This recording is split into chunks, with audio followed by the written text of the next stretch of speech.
The vessel Ardent Horizon was never meant to land. Its hull had been designed for deep drift across the void, where the only pressures were the endless dark and the occasional glare of a nearby sun. But the storm had not asked permission, and neither had the planet that rose beneath it.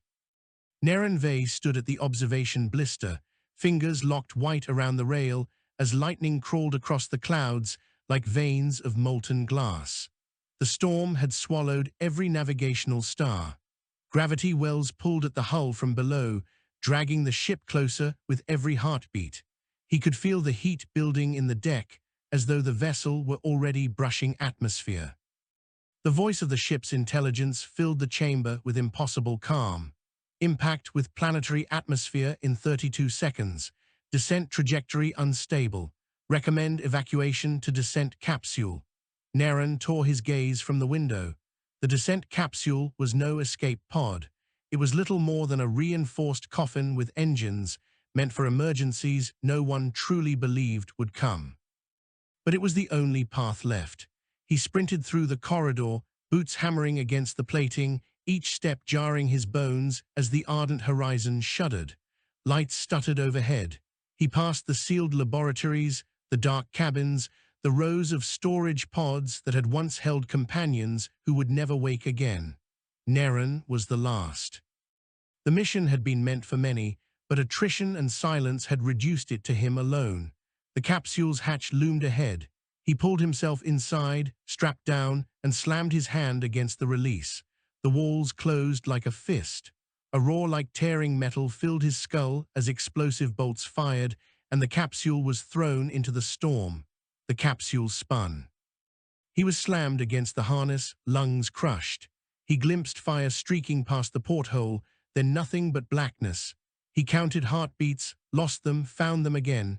He thought he was dying until the capsule jolted with a sound like mountains colliding. The harness bit into his shoulders, then released. Silence fell, broken only by his ragged breath. Naren unlatched the harness with trembling fingers. His body felt like glass about to break. He forced himself upright. The capsule lay at an angle. The porthole showed a haze of violet sky, lightning in the distance, and a ground the color of scorched iron. He was alive, for now. Naren pressed his palm against the hatch. It resisted, warped from the impact, but after 3 desperate shoves it groaned open. A breath of air rushed in, heavy and sharp, filling his lungs like smoke. He coughed, eyes watering. The air was not poison, but it carried a bitterness that made his skin prickle. He stepped out into a land of ash. The ground stretched in all directions as far as his vision carried, broken plains of blackened stone. Shards of glassy rock jutted at angles, catching the stormlight. The horizon boiled with cloudbanks that towered like walls, each split by lightning so vast that the ground itself trembled. There was no birdsong, no whisper of leaves, no rhythm of water. Only the endless sigh of wind dragging grit across the plains.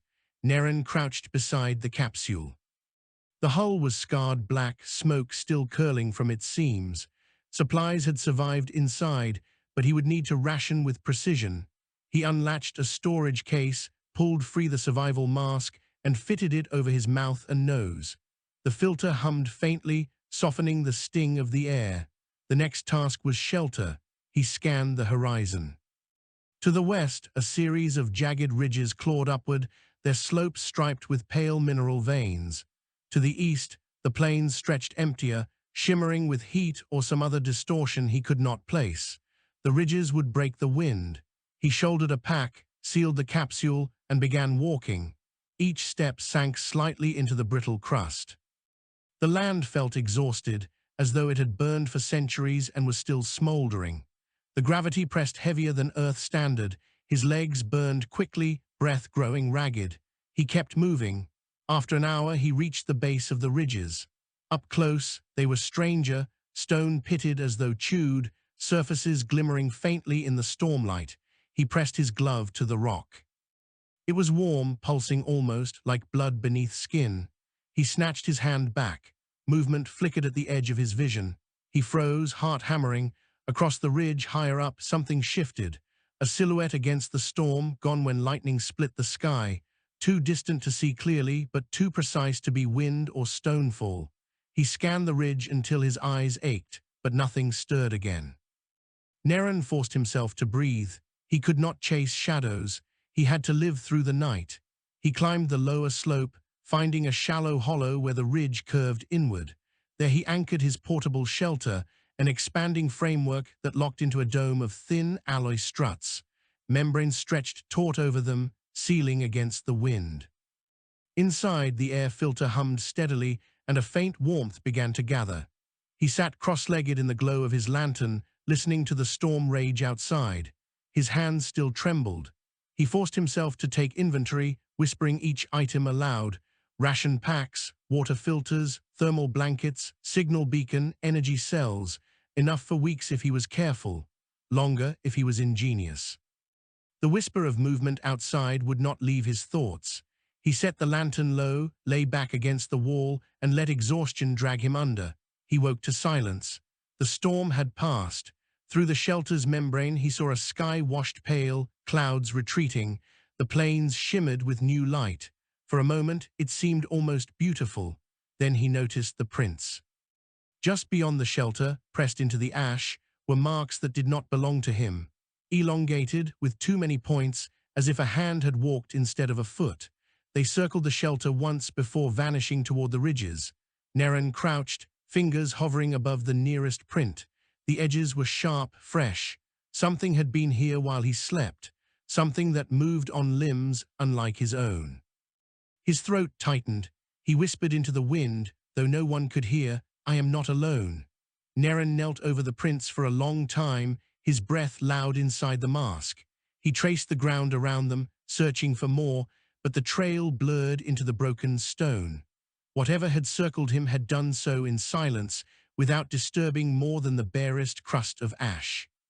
He rose slowly, scanning the ridges. The pale veins of mineral gleamed in the sunlight, blank and unreadable. It was possible he was being watched even now. He retreated into the shelter, sealing the membrane. The air inside was stale and artificial, but at least it was his. He pulled the signal beacon from his pack and set it upright in the center of the floor. With a press of the panel, it hummed alive, sending a steady pulse toward the void above. Its light blinked faintly, a heartbeat in the gloom. "Someone will see you," he whispered to it, though he had no certainty left.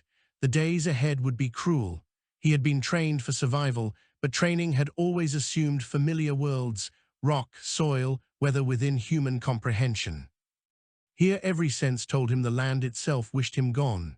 Even the warmth beneath the ridges hinted at depths he did not understand. He forced himself into routine. He catalogued every supply, tested his filter systems, and marked the surrounding terrain on his datapad. The sun, a pallid star veiled in thin violet atmosphere, traced sluggish arcs across the sky. The storm walls never fully left. They loomed at the horizon, waiting. The prints haunted him. Each time he left the shelter, he imagined eyes in the rocks, silent steps behind him. He saw no more tracks, but the memory was enough to keep his hand on the grip of the shock rod at all times. On the third day, the ridge answered his paranoia. He had been foraging along the base, scraping fragments of mineral crust into sample jars. The surface cracked easily, revealing thin crystals that pulsed faintly with inner light. He knelt over one, transfixed, when the hairs on his neck rose. A sound, so faint it might have been a trick of the wind. He turned. 50 meters away, a figure stood upon the slope. At first glance, it might have been stone. Tall, thin, the color of the ridges, unmoving, but the lightning that flickered across the horizon caught glimmers of wetness, of sinew flexing. Its shape was wrong, limbs jointed in too many places, torso elongated beyond human balance. Its head was a narrow crest, faceless except for two deep hollows that burned faintly with their own light. They watched each other across the distance. Neren's pulse thundered. He gripped the shock rod tighter, though it felt absurdly small.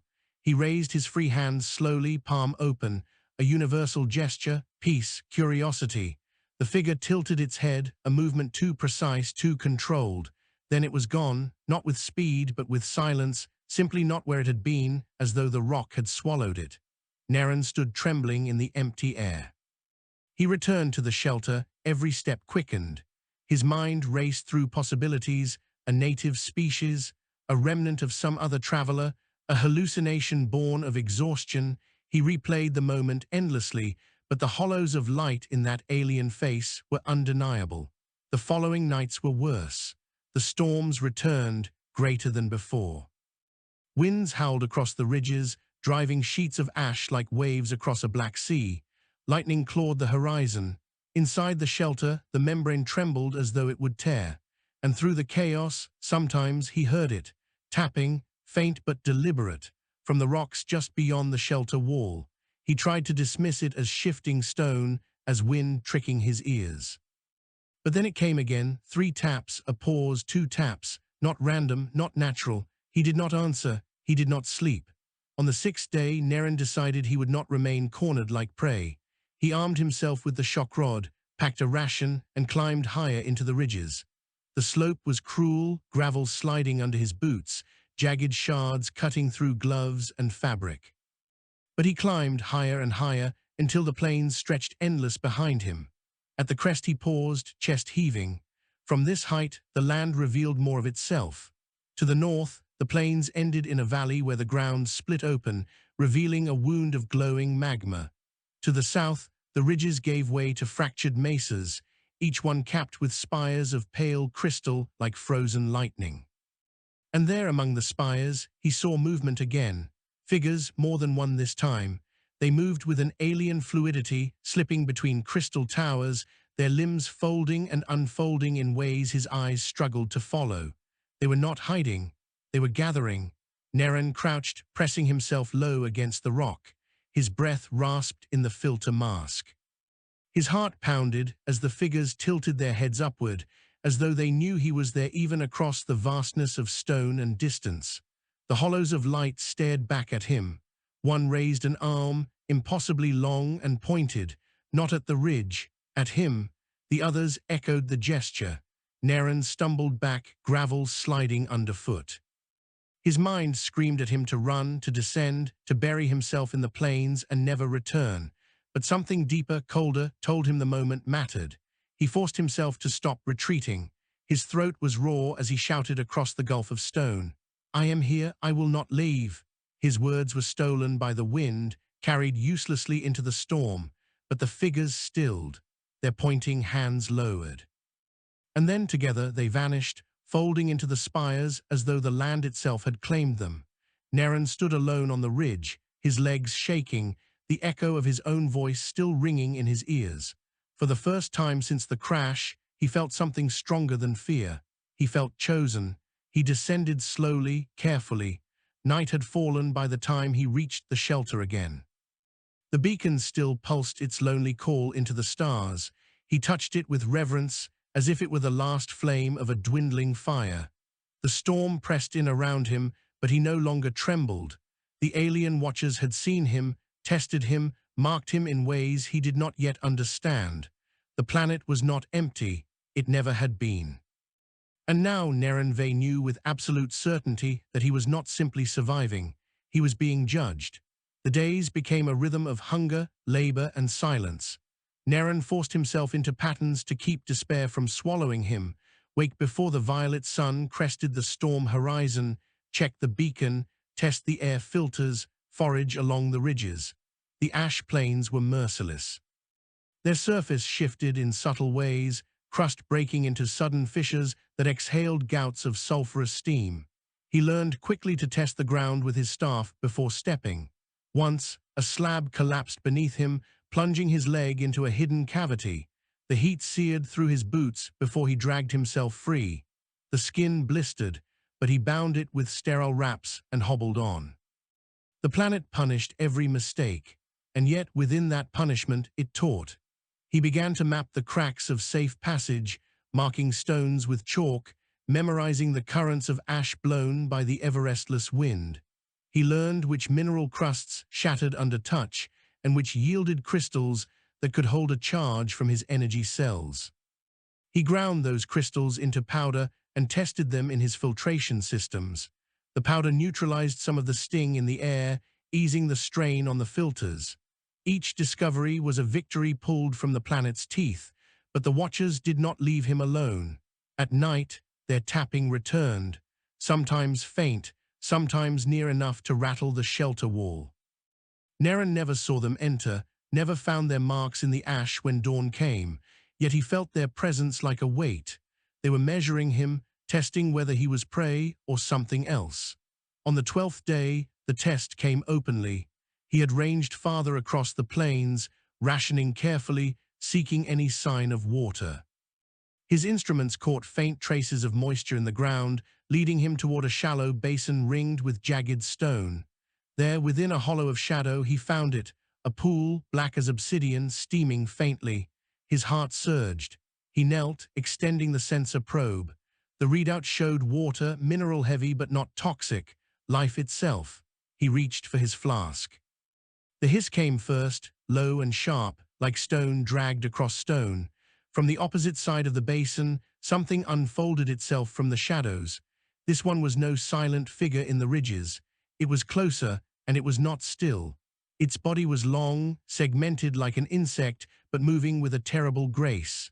Limbs arched outward, ending in hooked talons that clutched the stone. Its cresthead turned toward him, hollow eyes burning with inner light. It hissed again, and the air quivered. Naren staggered back, flask forgotten. The creature advanced, limbs clicking against stone. It was not testing now, it was hunting. He raised the shock rod. Its faint hum was a child's whisper against the storm's roar. The creature lunged. He jammed the rod forward. Blue arcs spat across its crest, the smell of scorched mineral filling the air. The creature shrieked, a sound that drilled into his bones. It recoiled, limbs splaying before surging forward again. Naren dove sideways, ash blasting around him. He rolled, came up coughing, swung the rod again. The charge cracked against its limb, splintering chitinous armor. It howled, rearing back. For a heartbeat, he thought it would kill him anyway. But then, with a sound like shattering glass, it retreated, folding its limbs inward, sliding back into the shadows from which it had come. Silence rushed back. Naren collapsed to his knees, chest heaving, shock rod shaking in his grip. His skin burned with sweat inside the suit, his lungs rasping.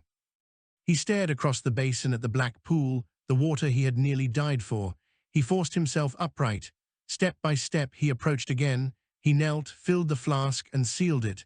Then he spoke aloud, though his voice shook. "I will not give this up." That night he dreamed of hollow eyes and hooked limbs circling his shelter. When he woke, his flask was still full, the water still real.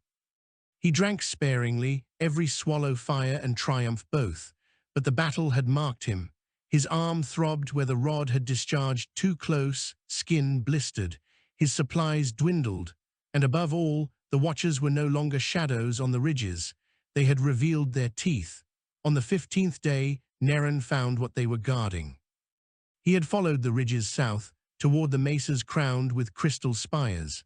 The climb was brutal, his breath ragged in the heavier gravity. But when he reached the plateau, he saw structures that were not shaped by storm or fire. The spires formed patterns, circles, spirals, geometric alignments too precise for accident. At their centers, shallow pits sank into the stone, filled with remnants of tools fused into the rock itself. He touched one, and it hummed faintly under his hand, as though remembering a power long lost. It was not natural. It was not ruin either. It was deliberate. He knelt in awe, tracing the spiral patterns. They resonated faintly with the beacon's pulse, as if echoing a frequency he had not known he was broadcasting. A shadow passed across him. He looked up. The Watchers stood at the spire's edge, 3 of them this time, their limbs folded inward, their crests glowing faintly in unison. They said nothing, made no sound, but he felt their attention like the weight of the sky. Naren rose slowly, heart hammering. He spread his arms wide. "I see what you made. I know you are more than hunters." The wind tore his words away, but the figures tilted their heads, as if they heard nonetheless. One stepped forward, lowering its hand toward the spiral pit. Its talons pressed into the groove, and light flared, lines racing across the stone in radiant patterns. Symbols bloomed, angular and alien, searing themselves into the rock. Naren staggered back, eyes wide. His translator implant stuttered, failing to grasp even fragments. The symbols shifted too quickly, folding in on themselves. The creature turned its hollow eyes back to him.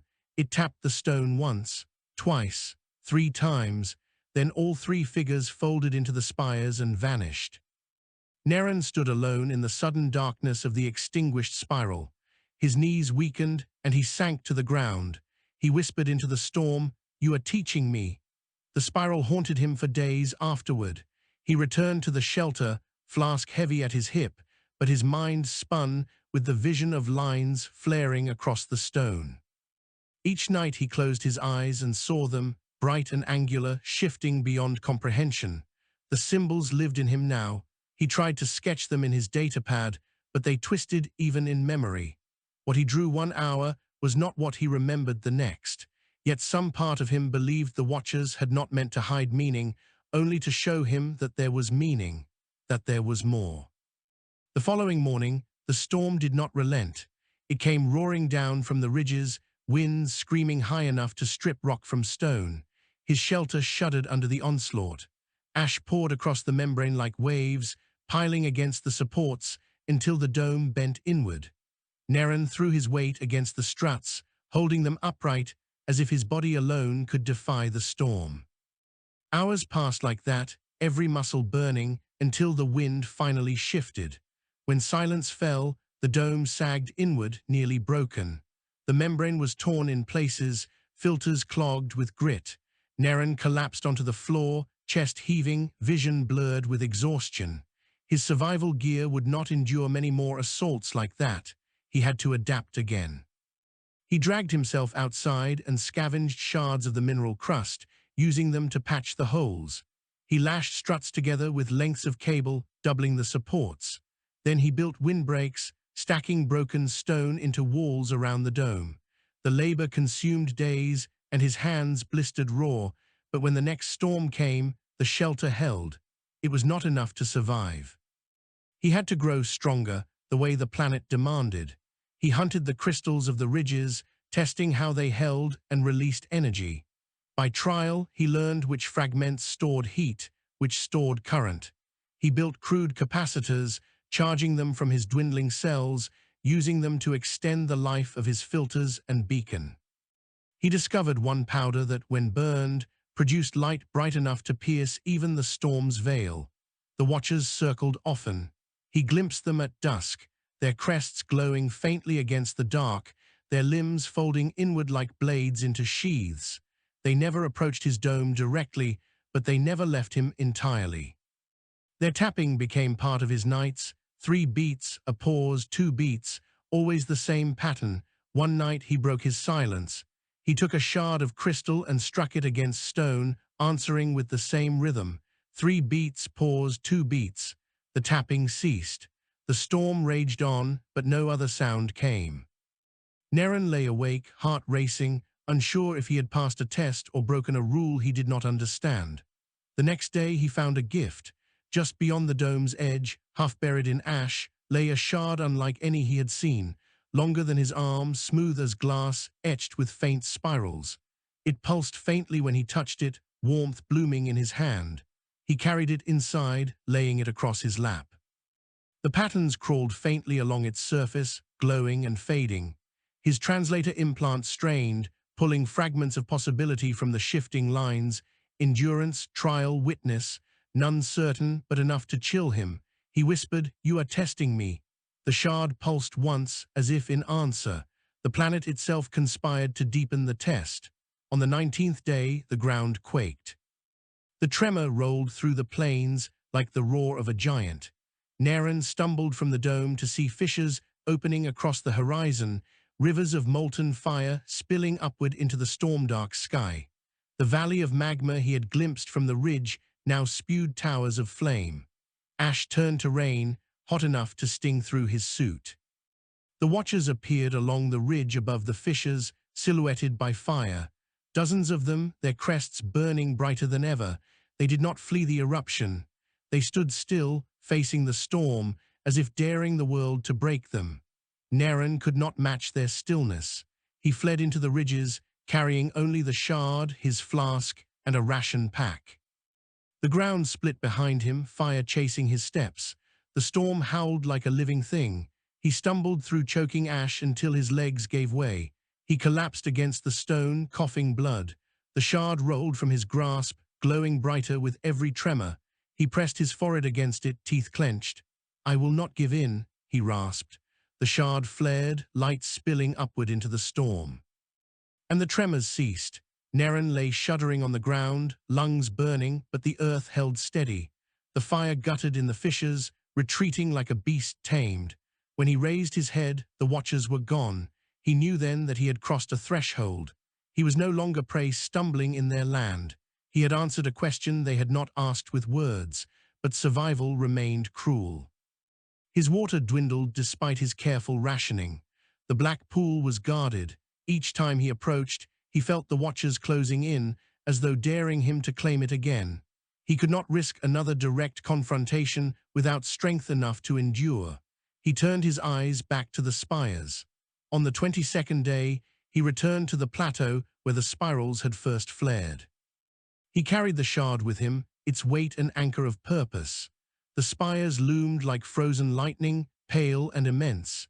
He stepped into the center of the spiral pit and laid the shard upon the stone. The patterns ignited instantly, racing outward from the shard, connecting spire to spire.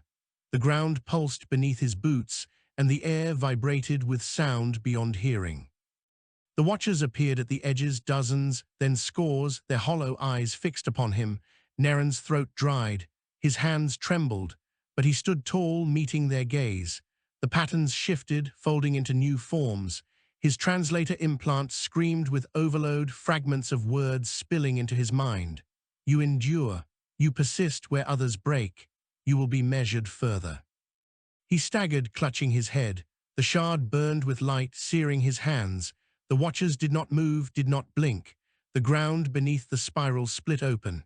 A stairway descended into darkness, carved from stone older than storms. The light from the spires poured downward, illuminating walls etched with unending symbols. The shard in his hand cooled. The patterns dimmed.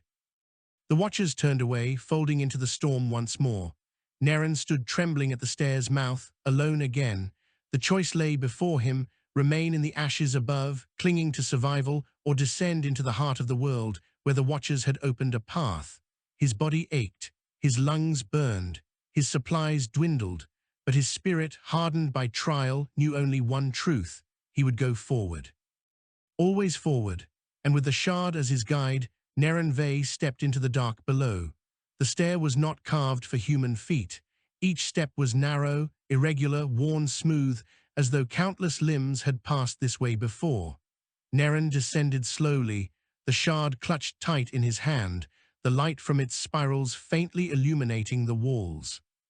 The air grew warmer, heavier, and his mask struggled to filter the rising density of strange particles.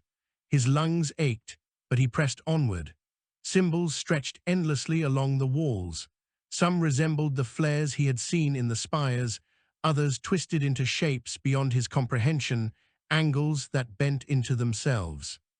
His translator implant struggled, pulsing fragments across his vision: endurance, trial, becoming, witness, always the same refrain of judgment. The stair ended in a vast chamber. The ceiling soared upward, lost in shadow. The floor was a mosaic of spirals etched into black stone, each groove glowing faintly as if lit by embers beneath the surface. At the chamber's center stood a column of translucent crystal, its surface alive with shifting symbols, and gathered around it dozens of the watchers.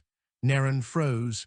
They encircled the column in absolute silence, their limbs folded inward, their hollow eyes burning with faint light. When he entered, every head turned toward him in unison.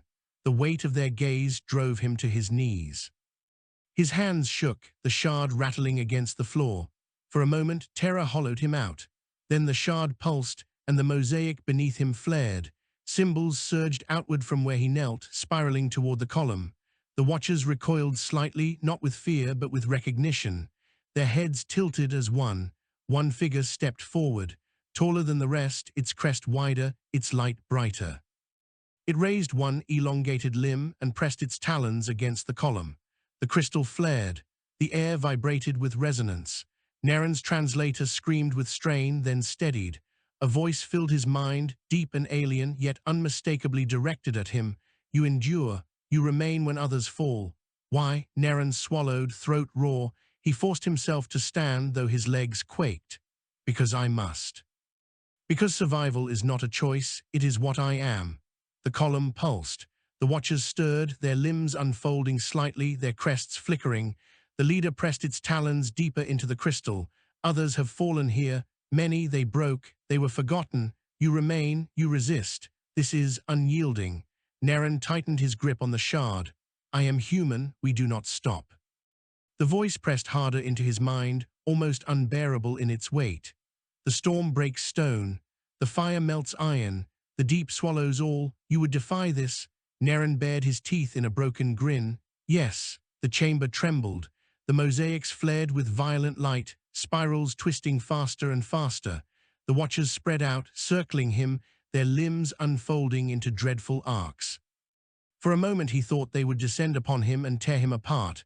Instead, the leader withdrew its talons from the column. The light dimmed. The resonance ceased. The voice whispered, softer but still immense. Then endure further. The floor split open. Stone plates shifted, spirals tearing apart to reveal a pit of searing brightness. Heat poured upward, choking, blistering. Within the pit, a structure rose, an obsidian cage suspended above molten fire. Its bars gleamed with symbols too bright to look at directly. The watchers receded into the shadows, hollow eyes still fixed upon him. The leader remained by the column, its head tilted. Naren's knees buckled, sweat streaming down his face beneath the mask. His body screamed with exhaustion, but he understood the demand. The cage awaited. He staggered forward, each step an agony. The shard burned in his grip, urging him onward. He climbed the jagged stone ramp that led toward the cage, the heat blistering through his suit. His breath came ragged, mask filters clogging, each inhalation fire. At the threshold he faltered. His vision swam. His body begged for retreat. But he saw the watchers beyond, their hollow eyes unblinking. He forced himself inside the cage. The bars sealed behind him with a sound like the closing of worlds. The floor dropped.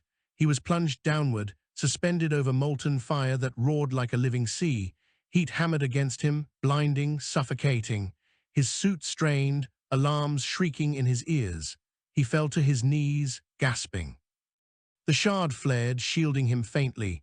He clutched it to his chest like a lifeline. The voice returned, you are weak flesh. You are brief spark. Why cling? Why resist when end is certain? Naren's vision blurred. His lips cracked as he forced words out. Because while I live, I will fight. And when I fall, others will rise. That is what it means to be human. The molten sea surged higher, licking at the cage. His skin blistered beneath the failing suit. His body shook, but he did not surrender. He pressed the shard against the bars. Its spirals ignited, racing outward, flooding the chamber with light. The molten fire recoiled as though struck. The cage trembled, then rose, lifting him back toward the chamber above. When it sealed again, Naren collapsed, barely conscious. His lungs wheezed, his skin burned, but he was alive. The watchers closed in. The leader approached, tilting its crest. Its voice pressed into his mind once more. You do not break. You are not silence. You are not void. You are different. Naren raised his head, lips bloodied, eyes burning with exhaustion and defiance. I am human. For the first time, the watchers moved as one. Their limbs unfolded, raised upward, crests blazing with inner fire. The chamber flared with light, spirals igniting across every wall, every stone. The leader stepped closer, extending a talon. It touched the shard in Naren's hands, and for an instant the symbols aligned. His translator whispered one final word, clear and undeniable. Chosen. And then the light extinguished. Naren collapsed into darkness, the shard cooling in his grip, the word echoing in his mind.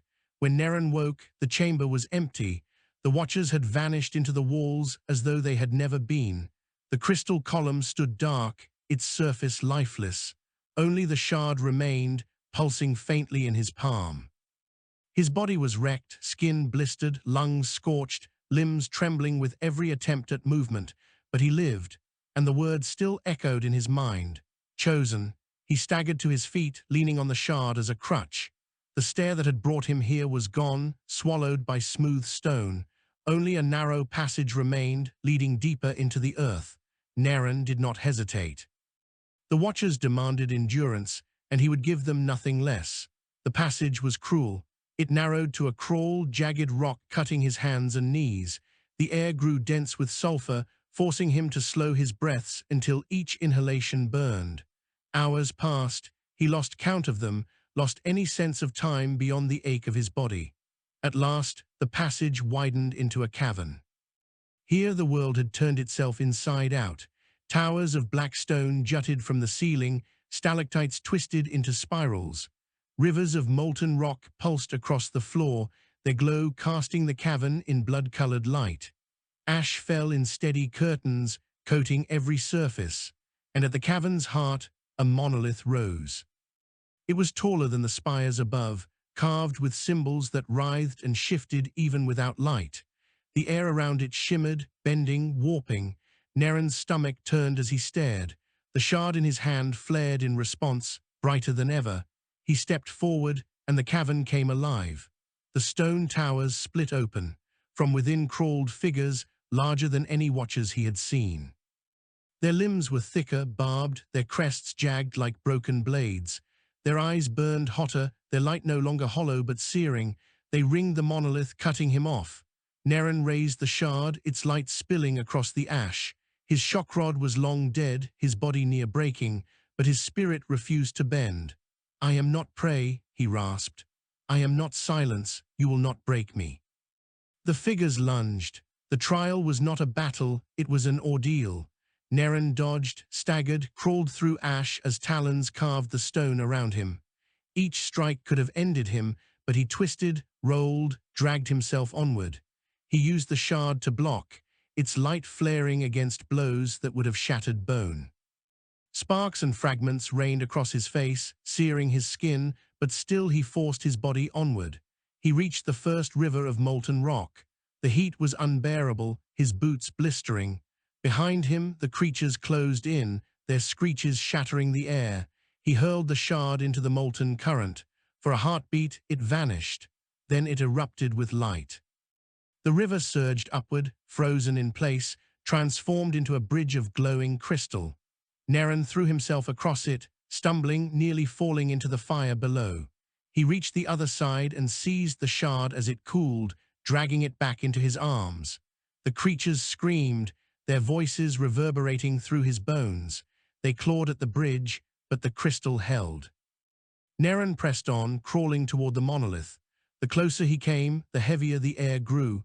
Gravity itself seemed to thicken, pressing him down. His limbs shook, his chest crushed. He fell to his knees, then to his belly, dragging himself forward inch by inch. The shard's light dimmed under the monolith's shadow, as though the great stone drank its power. The creatures encircled again, their steps thunderous. They did not strike this time. They waited, watching, testing whether he would rise again or yield to the weight. Narration's vision swam, his skin peeled with heat, his body screamed with every fiber. But the Watchers had asked him why he endured, and he had answered, not for survival alone, for defiance. For the truth that no force could silence humanity's will to rise. He dug his fingers into the ash, dragged himself forward. His voice was a broken rasp, but he forced it out. "We do not stop." The shard flared, brighter than before, cutting through the monolith's shadow. The symbols on the great stone blazed to life, spiraling upward in fire. The creatures recoiled, screeching, their forms unraveling into dust and ash. The cavern trembled. Rivers of molten fire surged higher, spraying fountains of light. The ceiling cracked, fragments raining down. Narration forced himself upright, standing before the monolith. His knees shook, his vision blurred, but he raised the shard high. "Do you see me?" he roared into the storm of fire and stone. "I am human, I do not yield," the monolith answered. Light exploded outward, consuming the cavern, flooding every fissure, every spiral. The Watcher's screeches faded into silence. The molten rivers froze in crystal, the falling stone hung motionless in midair. And then the cavern collapsed. Naren fell. The ground gave way beneath him, plunging him into a void of fire and light. He tumbled endlessly, shard clutched tight, air ripped from his lungs. His body spun, battered, broken, but then silence. He landed on solid stone. When he raised his head, he was no longer in the cavern. He stood on a plain of ash, endless and dark, under a sky without storm. Stars burned above, sharp and close. The shard pulsed faintly, guiding his gaze upward. The Watchers surrounded him. Hundreds now, their crests glowing like lanterns in the night. They stood in perfect silence, an unbroken circle. At their center, the leader stepped forward. Taller than all others, its light brighter, its presence vast. It raised its talons toward him, and the air vibrated. You have endured fire, you have endured storm, you have endured the weight of silence. You did not break. Naren's body swayed, his breath ragged. I will not break. The leader lowered its talons, pointing to the shard. Then carry this truth beyond. You are witness, you are chosen. Show what endures when all else falls. The shard flared, its light searing, filling his vision until the ash, the Watchers, the stars, all dissolved into brilliance. He woke in his shelter. The dome stood firm, unbroken. The beacon pulsed steadily, its signal stronger than before. The shard lay across his lap, glowing faintly, its spirals now etched into his skin where he had gripped it too tightly. Naren staggered outside. The storm was gone. The sky was clear, violet sun rising over the plains, and on the horizon, a ship descended. Not his, not human, but something vast and radiant, forged of spires like the ones he had seen above and below. Its shadow stretched across the ash plains, and from its flanks poured shapes like the Watchers, descending in silent ranks. Naren stood unflinching, shard held high. The trial of storm and stone was over. The true first contact was about to begin. The ship's descent was silent. No roar of engines, no blaze of heat.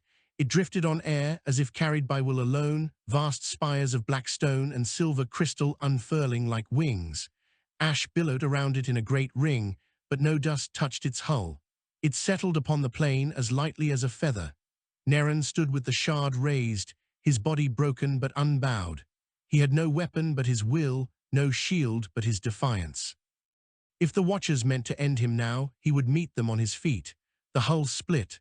From within poured the Watchers, not dozens now, not even hundreds, but thousands. They descended in perfect silence, limbs folding and unfolding, crests glowing with inner fire. They spread across the ash in unbroken ranks, their circle closing around him. Naren did not flinch. The leader descended last, its form towering, its light a burning star. When it touched the ground, the plane itself trembled. It moved forward, the circle parting until it stood before him. The shard pulsed in his hand. Symbols surged across its surface, spiraling into his flesh. His translator flickered, struggled, then steadied as the leader pressed its talons together. You endured, you were tested. You were not silence, not void, you were flame. Naren's lips cracked into a raw smile. I told you I am human. The leader's crest flared, light spilling across the ranks. Thousands of hollow eyes blazed brighter in unison. The plane trembled with resonance, the air vibrating with a soundless chorus. We have seen many, they broke, they yielded, they became nothing. You did not, you rise though broken. You burn though drowned, you endure though all else falls. The shard seared his palm, but he refused to let it go. The spirals crawled higher up his arm, burning lines into his skin. What do you want of me? The leader lowered its head, eyes burning. We do not want, we witness. We remember, you are chosen, not to kneel, not to follow, to stand. The chorus deepened, filling the air until his bones shook. Stand, rise, carry the flame of your kind into the silence. Show it to the void. Show it to all who believe flesh is weakness, time is failure, life is brief. Show them what it means to endure. Naren's knees wavered, but he locked them. His voice was ragged, but steady. I will. The leader raised its talons to the sky. The ship behind them blazed with spirals of light, spires unfolding outward until they spanned the horizon. The ash lifted in great spirals, coiling upward like storms made of dust. Neren's beacon pulsed in response, brighter, stronger, its signal cutting cleanly through the atmosphere. For the first time since his fall, he felt the tether of home. Somewhere above, far beyond, humanity's eyes might already be turning toward him. The leader lowered its talons again, its voice pressing softly into his mind. "You are not alone." The ranks of watchers unfolded their limbs as one, raising their crests until the plain was bathed in light. For the briefest moment, Neren felt the weight of their silence shift, not oppressive now, not void, but reverent. Days passed. The watchers gave him water drawn from stone, food pulled from ash. His burns healed, his lungs steadied. Each night he sat outside the shelter and held the shard, watching the spirals shift. They did not speak again, not as the leader had, not in words, but they remained, always at the edges of sight, always watching. No longer judges, witnesses, companions of silence. Neren worked. He repaired the beacon, refined its signal, aligned it to the stars. When the storm returned, he braced the shelter, anchored it with stone, endured as the watchers had demanded of him. Each time when the storm broke, they were there, and each time he rose again. At last, the beacon flared with a different light, a response. Neren fell to his knees in the ash, laughter breaking raw from his chest. His suit systems confirmed it, human signal, a ship inbound. He turned to the watchers. Thousands stood in stillness, their crests faintly glowing. He raised the shard high, and for the first time he felt no weight of silence between them, only recognition. When the human ship descended through the violet sky, its engines roared like thunder. Dust rolled across the plain in waves. Neren shielded his face, heart racing. The watchers did not move. The ramp lowered. Figures in familiar suits rushed down, humans, his kin, their voices crackling with disbelief. "Neren, we thought you were lost. How?" He staggered forward, throat raw with emotion. "I endured." They seized him, steadied him, voices overlapping, questions pouring, but he turned, gesturing toward the ranks of watchers. The humans froze. Thousands of alien forms stood in silence, crests blazing faintly. Their eyes burned not with threat, but with acknowledgement. Neren raised the shard for all to see, its spirals blazing brighter than ever. His voice carried across the plain, stronger now, unbroken. "They tested me. They broke me, burned me, crushed me, and still I rose. They have seen what we are. They know now." He turned, meeting the leader's gaze one final time. They know what it means to be human. The leader's crest flared, and the chorus returned, not words, but resonance, a soundless vibration that shook the very air. It carried upward, outward, as though meant for the stars themselves. And for the first time in countless ages, the watchers bowed. When Neren left the ash world aboard the human ship, the shard pulsed steadily in his hands. The watchers remained behind, their silence no longer judgment, but memory. As the ship lifted through the violet sky, he gazed down one last time. The spires gleamed in the rising sun, their spirals etched forever into the land. He whispered to the void, to the stars awaiting him, to all who would hear. "We do not stop."